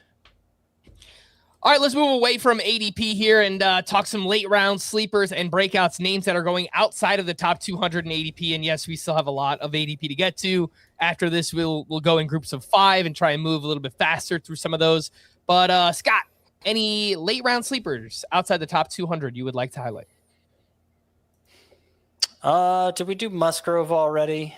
Nope, but he's on my list. Mention him, but I don't think we gave analysis on him. No. Oh gosh, yeah, there are a few. Okay, well, can I start? I'm going to start real quick with Tanner Bibee. I think is he just inside the top 100, 200? I mentioned his team earlier, but yeah, he's at 178. Yeah, just because we breezed past him, and I think there's plenty of bounce back potential here. You mentioned he had some success with the cutter late in the year. Specifically, he was throwing it like 2 miles per hour harder. It was just his last 3 starts, but they were like his best 3 starts of the season. And given that Tanner Bibee was so good his first 2 years, and it was kind of a head scratcher all year why he was underperforming, I think there's very little risk to taking him at his going rate. At worst, you're going to get a guy who is healthy for a long time and just gives you nice volume, and there's a good chance he bounces back with, I think, numbers that will be even better than Ryan Pepiot's. Like, I think I prefer Tanner Bibee straight up to Ryan Pepiot, who's going a lot earlier. So that's the first one I'm going to highlight. Yes, Joe Musgrove coming back from Tommy John surgery, and people just seem oblivious to that. I don't know. I think everyone needs a reminder about who Joe Musgrove is, because these numbers will shock you. So his final year, the one where he ended up needing the Tommy John surgery, obviously wasn't right. Yeah, he was pitching through bone spurs, I think, for much of that season. That was 2024, and the numbers were, they were solid enough. He was plenty usable, ERA high 3s, but he wasn't right. The 3 years prior to 24, 3 years, Joe Musgrove had a 3.05 ERA, 109 WHIP, 9.5 K per 9, and he went 180 plus innings in 2 of those 3 years. He was basically Max Fried. And look at where you're getting him now. No guarantees. He comes back from Tommy John surgery, the same guy. But it's a pretty common outcome for that procedure. I think at this point in the draft, well worth investing in. I'd take him like 100 picks ahead of where he's going. If it was entirely up to me and I was drafting for the entire universe, I would take him 100 picks higher than this. And then the last one I want to highlight here, I mean, I could highlight a bunch, I guess, is Shane Smith, who obviously was rookie last year. The overall numbers were okay, but he definitely upped his game in the second half after a brief hiatus right around the All-Star break, came back for 11 more starts, 3.17 ERA, 104 WHIP, 9.7 K per 9. His swinging strike rate in those 11 starts, it went from a Jose Soriano like 11.3% before them to a Freddie Peralta like 12.8% in those 11 starts.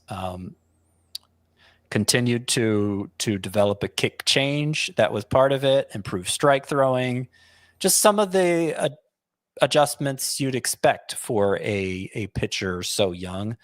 But what really put him over the top, his curveball with that kick change and the fastball playing off each other, his curveball was, the whiff rate on it was over 50% for the final 2 months. It ended at 48% for the season, which itself is very good, but it was especially good in those final 2 months where Shane Smith was pretty close to dominant. So I like targeting him late in every draft. The ADP on those two, Joe Musgrove, SP 71 at 235 overall, and Shane Smith, SP 93 at 303 overall. Chris, over to you for some late round starting pitcher sleepers. I agree with Scott on Joe Musgrove. I think that's a great call. He's on my sleepers list. I have Parker Messick on my sleepers list. I am surprised that there isn't more excitement about him based on the minor league track record and what he did in the rotation late last season. I know I think a big part of it is he's not currently projected to be in the rotation by roster resource. No, I mean, some on the Guardians beat have questioned it. And he might not be. I think it's a competition. He's got to win a competition. I just think the guys ahead of him are so underwhelming. They are. That the only argument in favor of him not being in the rotation is like options. And look, it's the Guardians. Maybe they do that, but he's already made 7 starts at the major league level. And he thoroughly dominated while spending a full season at AAA more or less last year. So I think the skill set here is pretty strong. Probably not as much upside as the other second-year pitchers, but I don't think that justifies the gap between them, when I do think Parker Messick should spend much of the season in the rotation, even if he's not there right away. And then a similar case for Jonah Tong, who was arguably the best pitcher in the minors last season.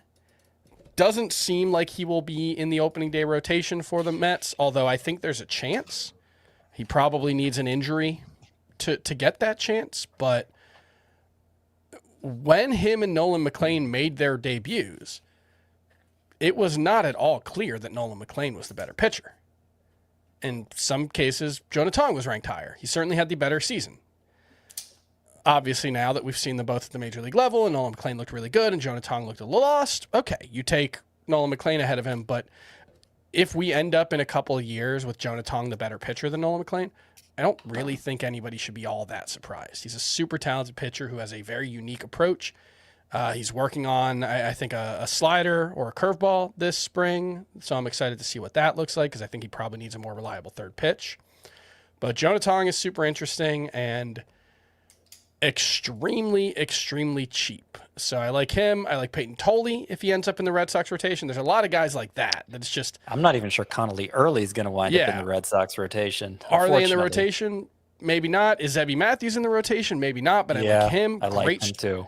Great Zebby. strikeout numbers, really good control. I think command and quality of contact have been the issue for Zebby Matthews, but strikeouts and walks are the more important part of the 3 phases that we always talk about between strikeouts, walks, and quality of contact, because it's the more predictable stuff. Quality of contact fluctuates from year to year wildly for most pitchers. So if that's the biggest flaw for Zebby Matthews and he just improves it in 2025-6, would not be surprised at all. And now it does look like he'll be in the rotation with the Pablo Lopez injury. The ADP on all these names here that you mentioned: Parker Messick, SP 96 at 309, Jonah Tong, SP 110 at 330, and Zebby Matthews, SP 107 at... I'm going to name one more. I want to rattle off a few, but go ahead. I want one more name.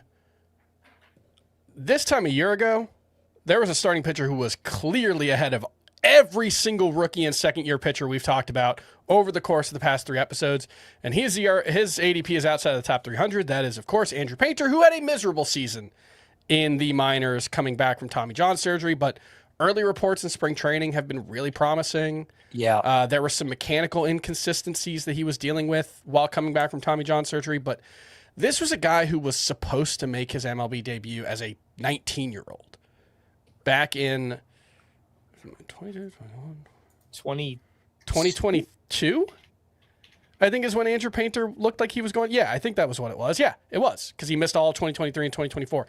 He doesn't turn 23 until a couple of days into April. Andrew Painter is still younger than basically every top pitching prospect. He still has great stuff. It's entirely possible that he turns it on, and we're talking about a top 20 starting pitcher this season. And he's all but guaranteed a rotation spot too. Yeah. So they Painter, by the way, SP 100 at 317 overall. The word they've been emphasizing in Phillies camp is command. He has his command back, but to get more into the nitty gritty of it, he he lowered his arm slot unintentionally coming back from the injury. Like it's hard to get your mechanics exactly right after that kind of rehabilitation. So his arm slot was lower.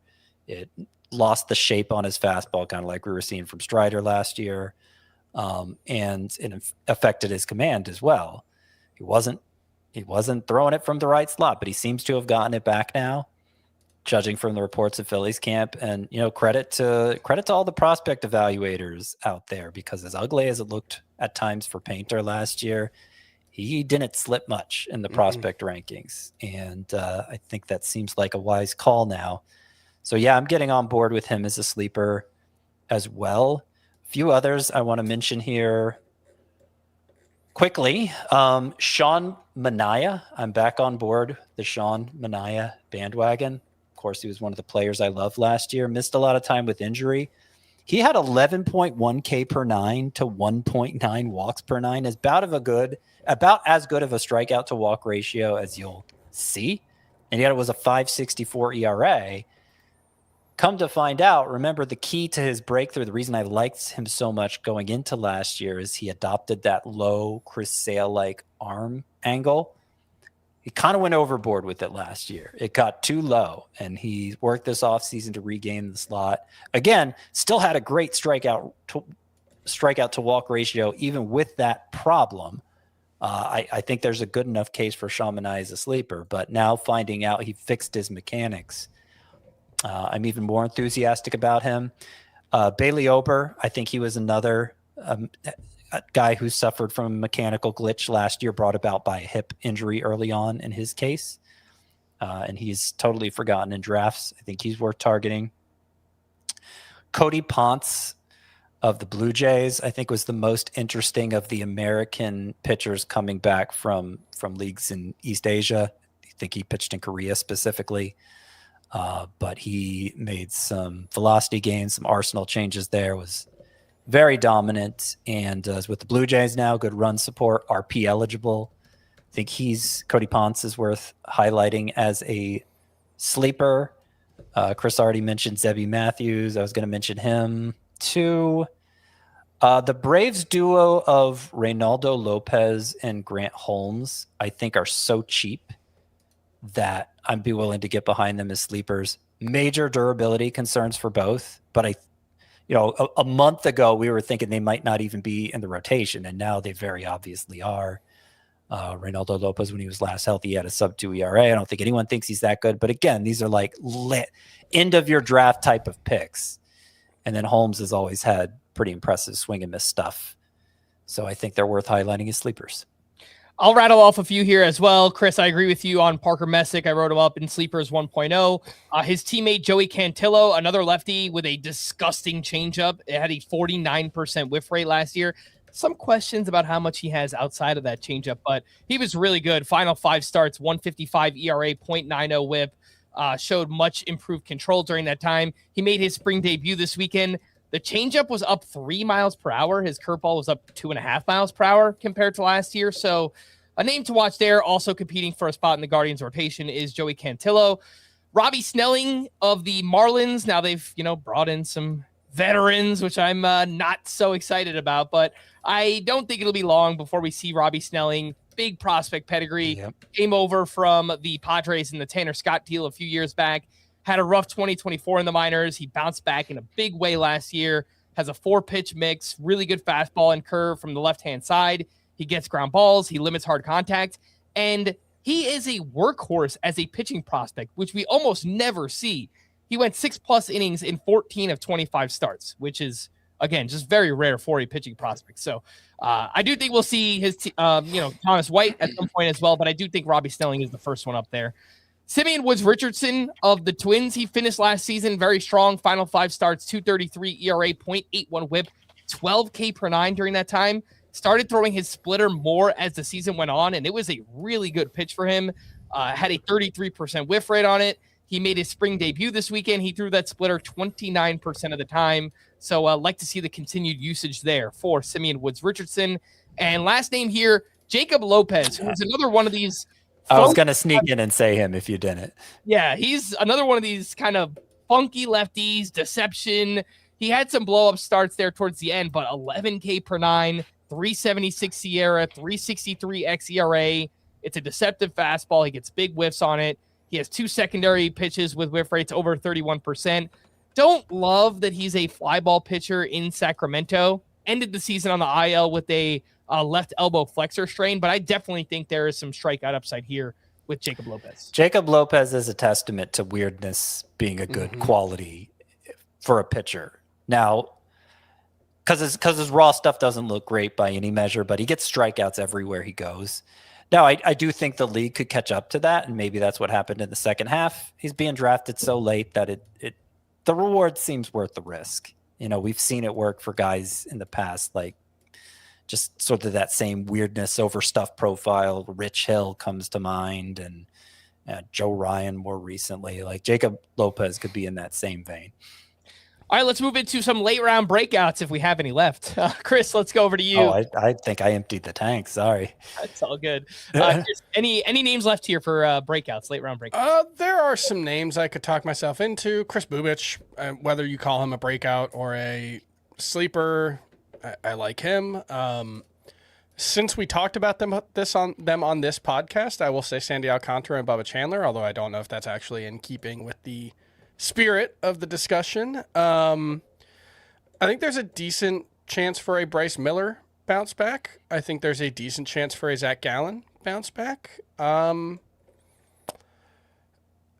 Henderson, maybe more of a sleeper than a breakout, but we already saw it work at the major league level. And I don't really believe in it, but I want to put a Shane Baz note out there that maybe he can benefit from a change of scenery. We generally don't expect players to get better going away from Tampa Bay, but I don't know if that's necessarily the smartest way to approach it anyway. Every team and every player are different. Maybe the Rays approach just didn't work for Shane Baz, and just getting in a different organization can help. I think there's some potential for that. All right, 3 more names for me that I just want to quickly mention. Braxton Ashcraft of the Pirates. He moved between the bullpen and the rotation with the Pirates last year, but in the 8 starts he made, 2.16 ERA, 1.14 WHIP, over a strikeout per inning. He's got a 4-pitch mix, 2 different types of fastballs, 2 different types of breaking balls. Both his slider and curve had whiff rates over 32%. Does a good job getting ground balls. His numbers in the minors weren't good last year, but they were really good in 2023 and 2024. And he's a SMART for those who play in points leagues. Next up here, I have Chad Patrick of the Brewers. He actually pitched really well last year. 3.53 ERA. The whip was higher, 1.28, but it was over a strikeout per inning. And over his final 8 games, 5 of those were starts, he posted a 31% strikeout rate, 11.5 K per 9. He introduced a new slurve, and it was a really good pitch for him. Had a 36% whiff rate there. And I think he's just in the Brewers rotation to start the season. So interested to see if he could build off of that. And one more name, Scott. We were talking about him beforehand. Yeah. Mike Burrows from the Astros. He was acquired this offseason from the Pirates. He was solid last year, 3.94 ERA, 1.24 whip, over a strikeout per inning. He has a really good changeup with a 43% whiff rate. He made his spring debut this weekend, and his slider was up over 3 miles per hour. It had 2 of his 7 swinging strikes in that outing. And I just trust the Astros to get the most out of their pitchers. So they said when they acquired Michael Burrows, he's a guy they've had their eye on for a long time. Like, he was decent enough as a rookie with the Pirates last year, but they thought they could bring more out of him. His most thrown pitch in that first spring start was the 2-seamer, which he threw only 6% of the time last year. So that seems to be a big part of their plan for Michael Burrows. They think the addition of that 2-seamer, the emphasis of it, is going to help him against, I think it was against same-handed hitters. Chris, it's same-handed hitters that helps with, right? Sorry, what was that? 2-seamer? Yes. Yep. Yes. So they think that's going to help with that. And you know, Michael Burrows, I'm liking him. You know, I think I might add him to either my breakouts 2.0 or sleepers 2.0. I moved him up like 50 spots in my rankings. Yeah, I'm warming up to him. All right, let's get back into starting pitcher ADP. We'll move in groups of 5 here. I don't think we'll be able to talk about every single pitcher, but obviously the ones that stand out, we will. We left off with Aaron Nola. We have 5 just after him. Roki Sasaki with an ADP of 212. Shane Baz at 214. Merrill Kelly at 214. Zach Gallen at 215, and Shane McClanahan. Here comes the money. Here we go. Money talk. Here comes the money. It's been a while since we could play that, so I'm happy. I'm hoping that he's back and he's legit, but obviously big questions there for our guy Shane O'Mac. Chris, you mentioned Shane Boz a little bit earlier as a potential change of scenery type option. Any other names here stand out to you? Sasaki, Boz, Merrill Kelly, Gallen, and Shane O'Mac.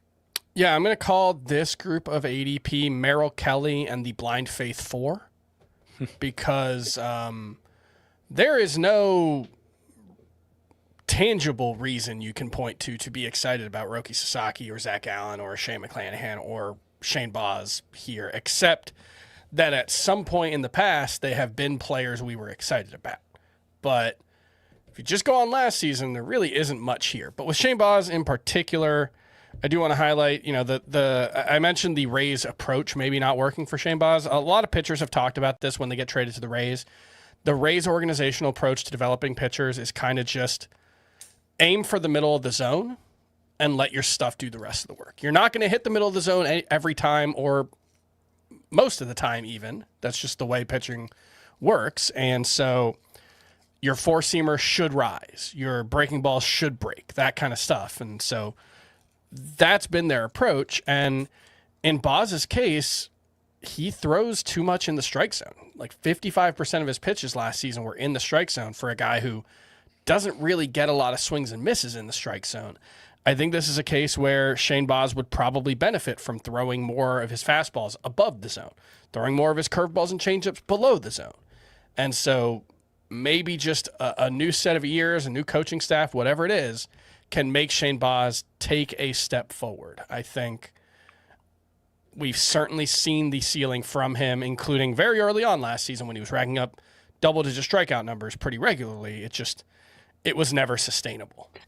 I just want to say that I see more reason for hope with Zach Gallen than I do with Aaron Nola, which isn't to say like I'm excited to draft Zach Gallen or anything, but final 2 months he was a lot better. 3.32 ERA, 108 WHIP. Strikeout rate wasn't very good, but he was getting more ground balls. And so if you're going to target either former starting pitcher mainstay who's now going outside the top 200, I think Gallen would be the better choice.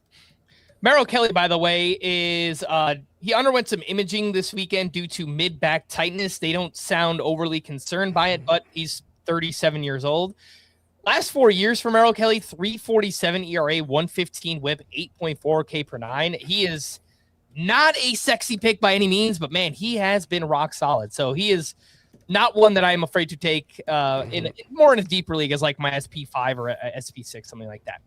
After Shane O'Mac, we have Joe Musgrove with an ADP of 235, Noah Cameron at 243, Bryce Miller 246, Quinn Priester 254, and Connolly Early at 256. Scott, we know you like Joe Musgrove. Anybody else stand out here? Cameron, Bryce Miller, Priester, and Connolly Early. I think Priester's undervalued. He was very stable. He's like a less proven Ranger Suarez, I feel like, and you can get him much, much later. Good ground ball guy, really turned the corner last year. I know Chris is not a fan of Noah Cameron, and for a while I was with him, but I think I've come over a little more to Frank's side on Noah Cameron. That changeup was a problem for him at first, and it made all the ratios look pretty ugly in a way that there wasn't enough time to correct, but that was supposed to be the standout pitch for him. And it came around toward the end of the year, and you saw the strikeout numbers tick up. You saw the swinging strikes go way up in September for Noah Cameron. And all the while, great control pitcher, or at least a good control pitcher, doesn't walk many guys. Average exit velocity, less than 88 miles per hour. So if the bat missing we saw with that changeup making the leap late is closer to Noah Cameron's true form, which the scouting reports say it should be, then I think there's something here. I mean, I know I know a lot of people are like 2.99 ERA as a rookie. Of course, there's something here, but okay, well, 418 FIP, like the velocity isn't that impressive. I think that changeup unlocked something for him late that makes Noah Cameron legitimately worth targeting at this range, if not a little earlier. For the secondary pitches here for Connolly early had 3 different pitches with a whiff rate over 30% last season. The curveball, the changeup, and the slider there for him. Bryce Miller completely lost season due to a bone spur in his right elbow, but he now says that he's 100% healthy entering spring training. His ADP this time last year was 88. So, I mean, you could just do a blind faith, like buying the dip on Bryce Miller if you wanted to do that. And Connolly early, big prospect in the Red Sox organization, got called up late last season, was really impressive, has a wide arsenal, kind of reminds me a bit of Max Fried just with how many pitches he throws from the left-hand side. Might not be in the Red Sox rotation to start, but we'll see him at some point this season, and I think he's really good. So a name that should be on your radar at some point is Connolly early. After him, we have Jack Leiter with an ADP of 257, Casey Mize at 266, Ryan Nelson at 274, Logan Henderson 285, and Ian Seymour also at 285. Chris, anybody from this group that stands out to you? I think Logan Henderson is by far the most interesting of this group. I think this is a pretty boring group in terms of upside. Ryan Nelson does some interesting stuff, but there's just a hard ceiling to how good you can actually be when you throw a fastball 70% of the time. I know it's a very good fastball, but it's not like this huge swing and miss monster. It's more of a contact quality suppressor, and so you're never going to get big strikeout numbers from Ryan Nelson. Is he still SPARP eligible? He's not, right? He is. He is. In fact, I think he's the top SPARP. Then I think he's more valuable in points. I think he's pretty fringy in Roto. I'm not super excited about him otherwise. Cantillo, did we mention Cantillo because he was... Cantillo's going later. Frank just liked him as a sleeper. So Cantillo is also relief pitcher eligible, a SPARP, as we call them. But I think Ryan Nelson is the highest drafted ADP, one. Yeah. Which is surprising it's this late. Usually there's at least one who goes higher than this. But yeah, I think he deserves to be the top one. With regards, but I at least for me, that's sort of a damning with faint praise, or, kind of a damning on the quality of the SPARP pool this year. I mean, it's a year and a half of him doing it. I don't think he's like some burgeoning ace or anything. Doing it is what, a mid-3s ERA and below a K per 9, basically. Like, it's not nothing. It's just it's not exciting. No, it's fine. I think it's good value for this point. Sure, I think it's fine value. Leiter is tough just because he's kind of been a different pitcher like every month of his career. He's always experimenting just because the mix has never quite worked. The talent is there, obviously. You're talking about a guy who easily throws 97, 98 miles an hour, but he's just never quite found the right mix of secondaries to go with it, or frankly, the right mix of fastballs, because he goes through periods where he tries to prioritize the sinker, and it just... There's talent there, and I don't want to not bet on the talent for Jack Leiter. So if I was ranking them, he's probably the second most interesting in terms of upside here. But Logan Henderson, I think, really stands out in terms of how excited I am. He was really, really good last season when he got the chance. He was very good at AAA. He dealt with, I think, a flexor strain. Yep. They were also limiting his innings. So I think there's some concerns there. But Logan Henderson is super talented. Ian Seymour is talented. I just don't think he's in the rotation for the Rays. And I think he might need like at least one, maybe two injuries to have a chance in that rotation. Because, okay, maybe Nick Martinez gets moved to the bullpen, but do they just go to Joe Boyle before Ian Seymour? They might. So I wish I could be more excited about Ian Seymour, but I'm not quite there yet.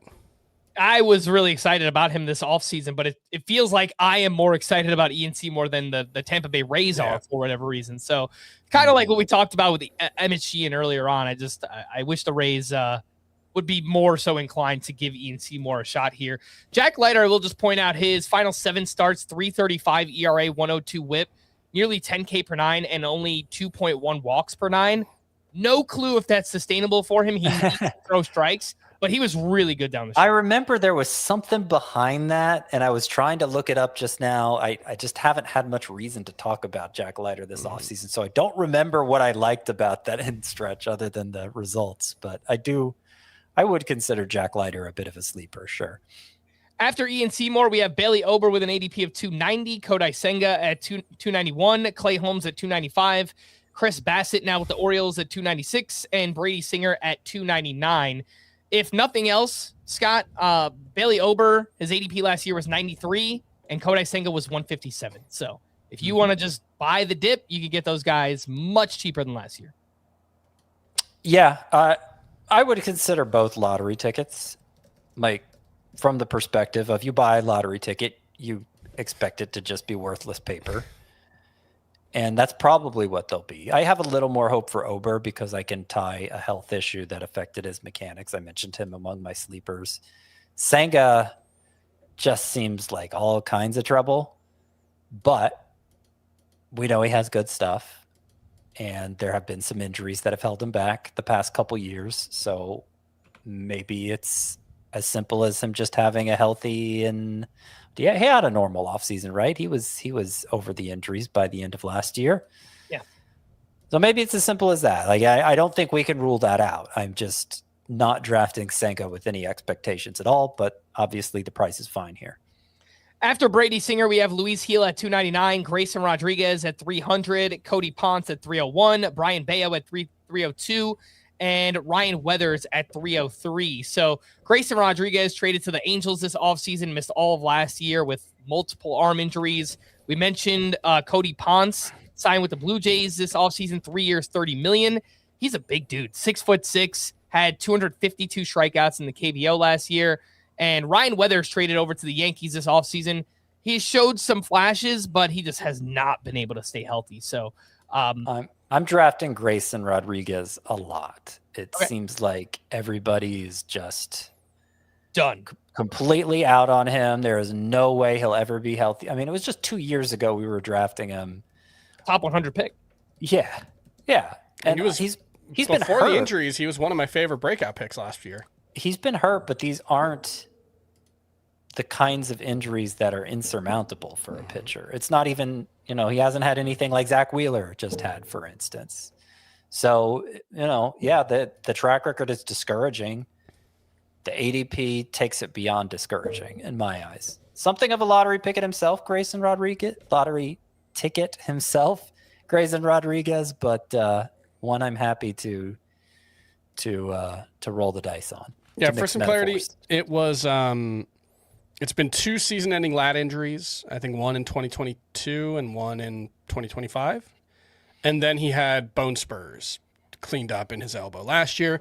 He says the bone spurs are why the lat injury was happening. I have no idea. I have no idea what to expect. We haven't seen Grayson Rodriguez pitch in over a year. He missed a lot of time in 2024, I believe, as well.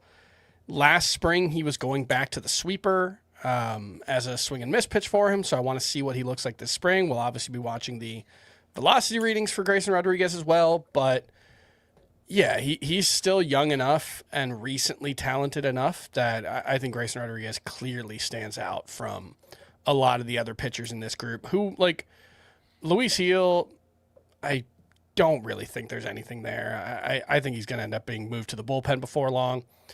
Brian Bayo is just a guy. He's a fine rotation stabilizer for the Red Sox. He has a lot of value to them, but for fantasy, he's a Chris Bassett type. And then Ryan Weathers, is there a pitcher with a bigger gap between how much the fantasy community, and I include myself very much in this, has hyped and how much we've actually gotten out of them? Because even when he's been on the mound, he hasn't actually been all that good. Like, it's like 380, 390-ish ERAs, but no strikeouts, which we expect from Ryan Weathers. The stuff is supposed to be really good. There was a stretch, I think, at the end of 2024 when he got a few strikeouts, but for the most part, we really haven't actually seen much tangible to get excited about with Ryan Weathers. And I just don't think he can stay healthy at the velocity he throws. So exactly. Like a lot of the I think excitement that's another reliever. every spring it's like, oh, he's throwing 2 miles per hour harder. And it's like, he can't And then he even breaks hold down up for immediately. 8 starts with the velocity he has. Like, I don't know that I need my Ryan Weathers throwing harder. Yeah. So, I think Grayson and Cody Ponce are the most interesting in this range.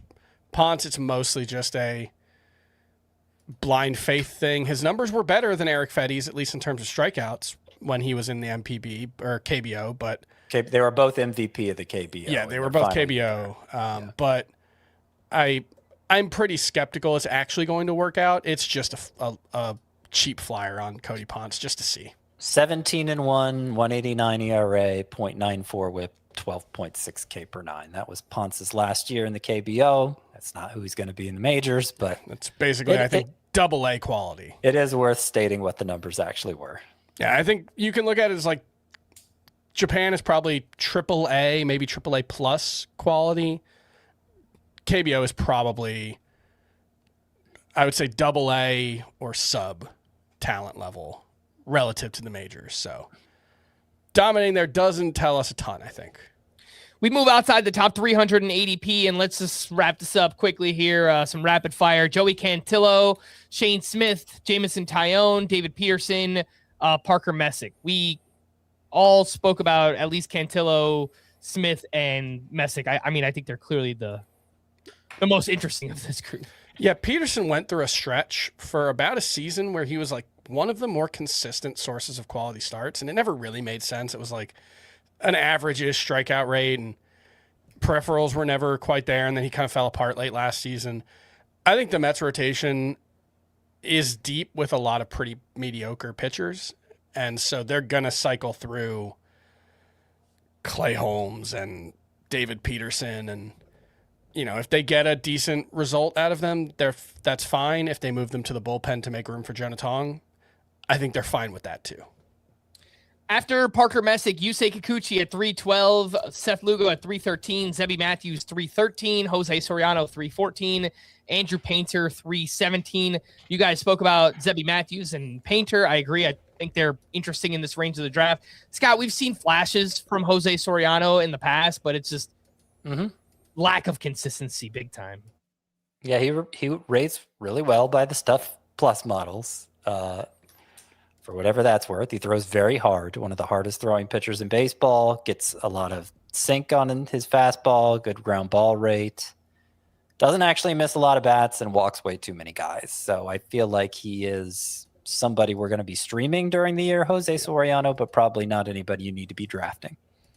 After Andrew Painter, Mitch Keller at 320, Sean Manaea at 322, Braxton Ashcraft 325, Will Warren 325, Jonah Tong at 330.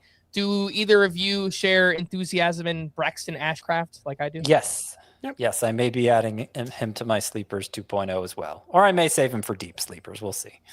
Okay. I agree with you, by the way, Scott, on Sean Manaea. I like just kind of blindly betting on the bounce back there, given the K- walk stuff for him. After Jonah Tong, we have Mike Burrows at 331, Robbie Snelling 335, Troy Melton 337, Jeffrey Springs also 337, and Michael Wacha at 339. Chris, I know there's a lot of smart people that like Troy Melton, but he is on the outside looking in right now for the Detroit Tigers. Yep, needs an injury, I think, because they just added Framber Valdez and Justin Verlander right at the end of the offseason, so I don't think there's any path to Troy Melton being in the rotation without at least one injury. That's unfortunate. He's exciting, but we'll see him at some point this season. It's just probably not early enough where he's worth drafting. After Michael Wacha, we have Chad Patrick at 343, Justin Steele 353, Spencer Arrighetti at 356, Justin Verlander 360, Simeon Woods Richardson at 361. Justin Steele, by the way, targeting a May or June return from UCL revision surgery. He had that in April of last year. And we all liked Spencer Arrighetti this time last year, but he dealt with a bunch of injuries, and he is not guaranteed a rotation spot. So hard to get excited again. Yeah, on the other hand, like Lance McCullers is currently projected to be in the rotation. They're going to have a 6-man rotation, so it would not surprise me if Spencer Arrighetti ends up in the Astros rotation. And the things we liked about him coming out of 2024 are presumably still there. I mean, he didn't show them in 2025, but he dealt with so many injuries that it's possible he couldn't show them. And maybe now he's healthy and can get back to it. And to anyone who forgets, this was a guy who put up huge strikeout numbers in the second half of the 2024 season. Took him a while to figure it out, but once he did, it was, let me make sure I have it right. I think it was like 11 K per nine in the second half. Yeah, 10.8 K per nine, 2.9 walks per nine, 21.4% K minus walk ratio. I mean, these are borderline elite numbers, 3.18 ERA. Like, everything looked real about the breakout, and he just had to do it and stay healthy.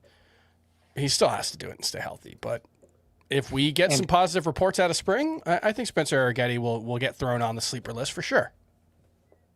All right, after Simeon Woods Richardson, we have Jacob Lopez at 362, Tyler Mahle 366, Ronaldo Lopez 367, Brandon Sproat 369, and Jared Jones at 370. Jared Jones, by the way, had elbow surgery last May and has already been placed on the 60-day IL, so the earliest he can return is late May of this year. And that was the internal brace, the same procedure that Spencer Strider had. Yep. Scott, Tyler Mahle now with the Giants. He was great last year. Underlying numbers don't buy it, but obviously great place to pitch. And Brandon Sproat, big name prospect in the Brewers organization, probably will make some starts at some point this season. I think I can't muster much enthusiasm for Tyler Mahle either. You get a guy who doesn't get strikeouts at a particularly high rate, and spent much of last year, has had trouble staying healthy. So not many strikeouts, trouble staying healthy. That doesn't seem like a guy worth pursuing. But he is a, let's see, these stats appear to be wrong on Fangraphs, which is why I'm struggling to come up with my talking points.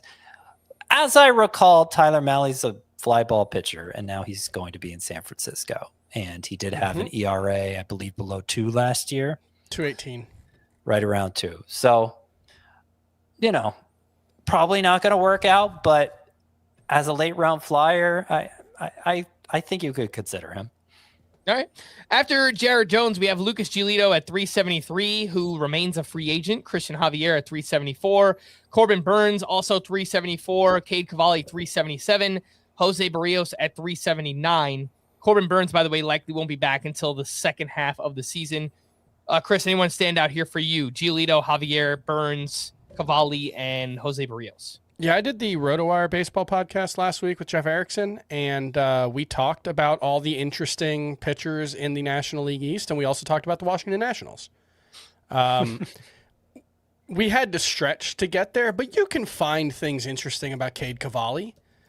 He has a really good swinging strike rate on his knuckle curve, and I want to say his fastball actually had a pretty good whiff rate as well. So there are skills here. He just gave up a lot of hard contact last season, didn't get actually any strikeouts despite the good whiff rates, and so this is one where you kind of got to put the puzzle pieces together. Was the Washington Nationals pitching staff, pitching coaches last year capable of doing that? I like to hope that the guys that they have in now, they got rid of everyone and hired a bunch of 31-year-olds to run the team, both in the front office and in the dugout. And they're younger than me. It's weird. Yeah, maybe getting just some fresh voices in can help. It's a kind of blind faith argument for Cade Cavalli, but for that specific exercise, we had to find someone to get interested in, and Cade Cavalli is the only one in Washington worth getting interested in now. Cade Cavalli, by the way, the whiff rate on his curveball, 40%, and his changeup was 42%. So does get some whiffs on those pitches and gets a lot of ground balls too. And he was a top prospect once upon a time. After Jose Barrios, Taj Bradley with an ADP of 386, Slade Ciccone at 386, Michael Soroka 390, Dustin May 390, and Zach Eflin 392. Scott, I'm sorry, but this is your group. Taj Bradley, Slade Ciccone, Soroka, Dustin May, and Zach Eflin. Anything positive to say at all? Taj Bradley had a nice performance in his first spring start. His velocity was up, right? That sounds right. I wrote it down somewhere. Yeah, the velocity was up. Yeah. 7 swinging strikes on 42 pitches this weekend. We have seen flashes from him in the past. I'm not totally out on him. He's another one who maybe being with an organization other than the Reds will help bring out the potential there. So keeping an eye on him this spring. Doubtful he'll be worth drafting, but not totally out on Tosh Bradley. After Zach Eflin, Dean Kramer at 396, Peyton Tolley 396, Max Meyer 403, Luis Morales 404, and Thomas White 407. All right, Chris, a little bit more interesting here. Yeah, the concern here is not talent, because I think at least Peyton Tolley, Luis Morales, and Thomas White are interesting talents. It's just we don't know what the workload's going to be or what the role is going to be, especially for Tolley and Thomas White. But if you told me both of those guys were going to make their opening day rotations, they're at least top 250 picks and probably top 200. Yeah. So I think Peyton Tolley and Thomas White, the moment we get a sign that they're going to be in the rotation, they both pitched Tolley pretty extensively at AAA. I think Thomas White only made like 1 or 2 starts at the end of the season at AAA, but two of the best, maybe the two best left-handed pitching prospects in baseball right now. And then Luis Morales, he's another one I'm surprised there isn't more excitement, because he was a young guy, had some pedigree. The stuff is pretty good, even though he didn't get a lot of swinging strikes or strikeouts in the majors. I think Luis Morales has some late round appeal. It's not a ton, especially with the team he plays in and especially the ballpark, but I think Luis Morales is an interesting late name. I think part of the reason Morales is going so late is I don't know that he's a shoo-in in that rotation. Sure. He should be.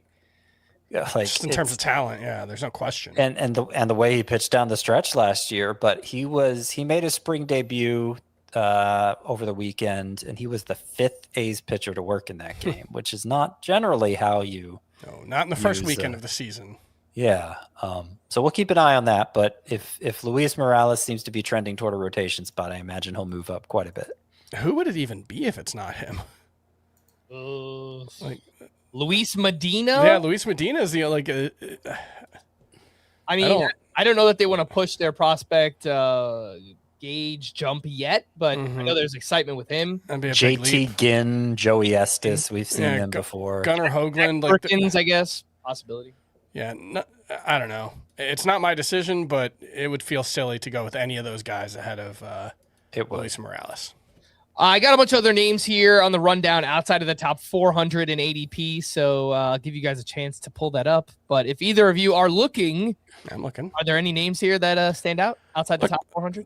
The Twins are weird because they're not going to be good this year. But if you actually go through their pitching depth chart, I can go like 9 names where there are guys that I'm at least somewhat interested in seeing pitch this year. And that includes Mick Abel, who showed some flashes with the Phillies before the trade. I didn't really buy it, but it's a young pitcher with good stuff, which makes him more interesting than Max Scherzer, who is not young, or Michael McGreevy, who does not have good stuff. So I think Mick Abel, if he ends up in the Twins rotation, is somewhat interesting. I think Landon Roop, somewhat interesting. I think there will come a point this year where we're excited about Joe Boyle again. Maybe. I could Major see control issues, awesome stuff. He had a few good starts for the Rays last year. Actually, you know who's probably going to be pretty useful for fantasy, even though I'm not sure he should be drafted in a 12-team league? Adrian Hauser. He showed up last year, started throwing. I think his velocity was up like 2 miles per hour. He's always been a good ground ball pitcher. Now he's pitching in San Francisco with what should be a pretty good defense and a good ballpark behind him. He's coming off a 3.31 ERA. The peripherals don't quite back it up, but they're not terrible. If he's a 4 ERA pitcher and he's pitching half his games at San Francisco, I think Adrian Hauser is going to be useful but not good, if that makes sense. I know you've mentioned this before, Chris, but Braxton Garrett is coming back from injury to the Marlins, and I overlooked that name. He's definitely throws like 90, 91, but they said his bullpens are like 95. So yeah, he was apparently hitting 95 in his first bullpen. He's never done that as a major leaguer. In fact, the hardest he's ever thrown as a major leaguer was 94, and he did that one time. So Braxton Garrett was already pretty good. If he's 2 miles per hour up, yeah, could be really exciting.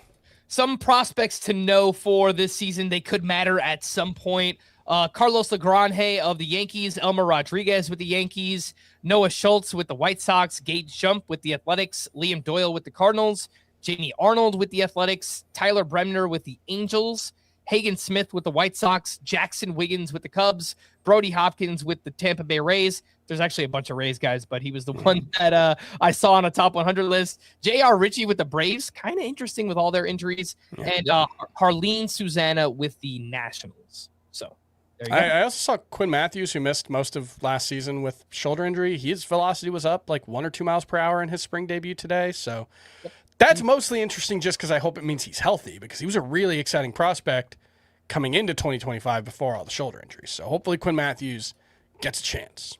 We are going to wrap there. For Scott and Chris, I am Frank. Thanks as always for tuning in to Fantasy Baseball today. Please make sure to follow and leave a 5-star rating on Apple or Spotify. And we will be back again tomorrow. Bye-bye.